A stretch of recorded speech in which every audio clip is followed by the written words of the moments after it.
So let's chat about some fun facts about orgasms when it comes to the female body. Number one, it is a huge misconception that people believe that all women can get off via penetration alone. That is not true. In fact, only 18% of the entire world of women can get off with penetration alone. But we are brought up in a patriarchal society that focuses on penetration because penetration leads to procreation. So if you have never had an orgasm before via penetration solely, you are not broken. There is nothing wrong with you. You're not part of the minority. You're actually part of the majority. Misconception number two, that it is easy to make a woman orgasm. And this gets just like personified, especially in TV and movies when you see a girl orgasm in like 3.4 seconds. It's actually a huge misconception. It's extremely hard to make a woman orgasm for a variety of reasons.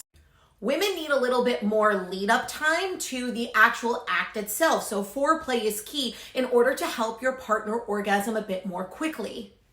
And I'm not just discussing physical foreplay like fingering, oral sex. I'm talking about mental foreplay ahead of time, meaning trying to get your partner in the mood before you even step into the room. Because if they're mentally there, their body will follow. If they come in cold, it's going to take even longer to warm them up. Number three, that all women orgasm the same way. Absolutely not even true. Every single individual's body is different. So that means orgasming feels different for every single woman, which is one of the reasons I think it's so hard to pin down when we are looking at scientific evidence and doing studies, is because the female body is so different. And so a G-spot orgasm to one woman isn't going to feel the same to another. And on top of that, women have 12 types of orgasms, not including female ejaculation, which are two other types of orgasms themselves. So let's quickly discuss the 12 different types of orgasm a woman can have.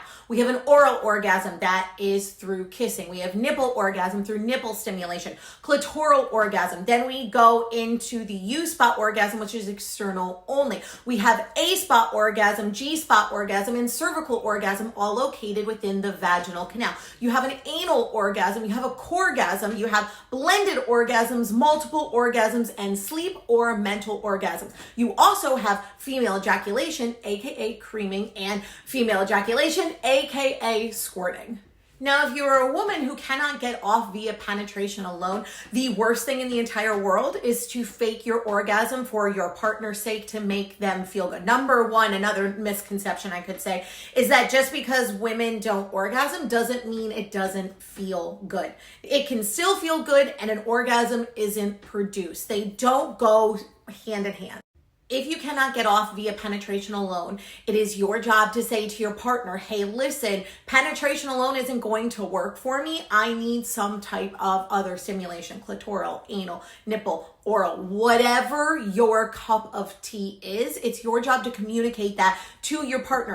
The more orgasms you fake, the more harm you do to your sex life. Because if your partner doesn't know that that doesn't feel good, and you fake an orgasm, they're going to think that you like that, and they're going to continue that same pattern of behavior over and over again because they think that's what you want. And just in case there's someone out there that needs to hear this today, you deserve to feel the maximum amount of pleasure that your body can produce. You deserve the right to say to someone, that doesn't feel good, I would like this instead. You deserve the right to have your wants, needs, and desires met and seen and granted during sexual encounters. You have a right to make your pleasure as much as a priority as your partner's. You have the right to communicate that to your partner anytime, any day, any situation. Let's end with some fun facts about the female orgasm. So the female orgasm can last anywhere on average between 13 to 51 seconds, which is almost double what a male orgasm can last, which is 6 to 10 seconds. Fun fact number two, that after a female orgasm, women can experience what are called aftershocks. So she can experience a large orgasm and then have these tiny little orgasms after that that are almost like a wave-like sensation that will go through her body. Each aftershock can last as few as a few seconds or as long as a minute plus. Fun fact number three, women can have spontaneous orgasms. They're pretty rare, but women can have orgasms during exercise. That's what a orgasm is.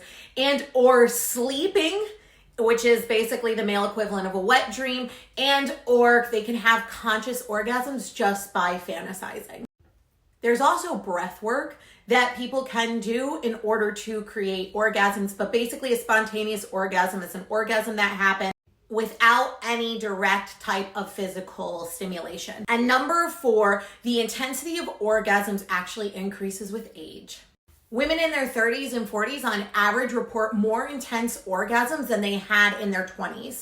Women also sexually peak with age. Typically in your late 30s to your early 40s, the male counterpart sexually peaks in their late teens, early 20s. And I believe a massive reason for the more intense orgasms is as you get older, you become more confident in your body, you become more self-aware, and you just begin to step into your sexuality as an individual a little bit more. And that is all that I have for you today, which is pretty awesome because I pulled that all from a fucking keychain. I had no plan on what to discuss today, and this keychain it spoke through me. So I hope that you liked that lesson. If you have any other follow-up questions about the female body, orgasms, let me know. I'm happy to answer them and do follow-up videos. Thanks for being here, guys, and I will see you tomorrow.